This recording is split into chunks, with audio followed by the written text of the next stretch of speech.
সুপ্রিয় দর্শক আসসালামু আলাইকুম। দেশ ও প্রবাসে যে যেখানে আছেন আপনাদের প্রত্যেককেই শুভেচ্ছা জানাচ্ছে। আজকে নতুন একটি প্রতিবেদন দেখতেই পাচ্ছেন, আমার সামনে একটি আপু আসছে। আসলে আপুর জীবনে কি হয়েছে বা কি বলতে চাই চলুন কথা বলে জানার চেষ্টা করি। আপু আসসালামু আলাইকুম। ওয়ালাইকুম আসসালাম। আপনার নাম কি? বৃষ্টি। বৃষ্টি আপু, কেমন আছেন আপনি? আছি ভাই, আল্লাহর রাখছে মোটামুটি ভালো। মোটামুটি ভালো আছেন। আপনার বাড়ি কোথায়? আমার বাড়িটা হলো ময়মনসিংহ। ময়মনসিংহ। পরিবারে কে কে আছে? পরিবারে আম্মু আছে, ছোট একটা বোন। আম্মু আর ছোট বোন। আচ্ছা আচ্ছা আচ্ছা। তা আপনার কি আশা বা কি চিন্তা করে আসছেন প্রতিবেদনে? প্রতিবেদনে আইসি যদি আমার পাশে কেউ থাকে দায়িত্ব নেয়। আমার আম্মুটা তো অসুস্থ, অনেকটাই অসুস্থ।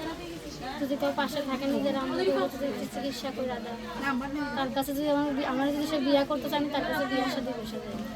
বয়স কত?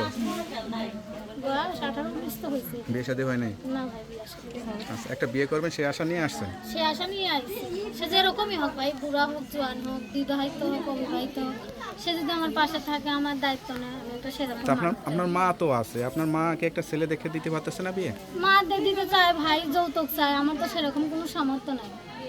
আচ্ছা কি আচ্ছা। করে দেবো? একটা সেলাই মেশিন ছিল, সেটাটাও বিক্রি করে আম্মুর চিকিৎসা করছে। তো যৌতুক চাই কি কারণে আপনার কাছে কি মনে হয়? যৌতুক চায় যে একটা বাড়ি, একটা সবারই তো একটা ইচ্ছা আছে যে একটা মেয়েরা বিয়ে করাইলে তার ছেলেরা কিছু যৌতুক দিতে হয়। আচ্ছা আচ্ছা, সেই কারণে আসলে। সেই কারণে ভাই আচ্ছা আচ্ছা।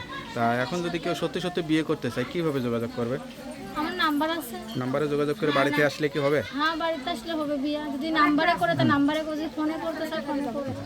তার নাম্বারটা আমার কাছে দেন, আমি দেখে বলে দিই। হ্যালো বিয়ে, শুনতে পারলেন, এক অসহায় গরিব ঘরের মেয়ে, যৌতুকের অভাবে বিয়ে হয় না।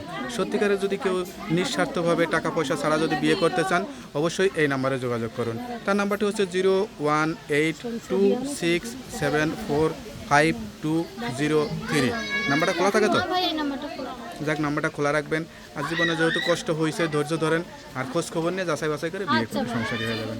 ভালো থাকেন। আসসালামু আলাইকুম।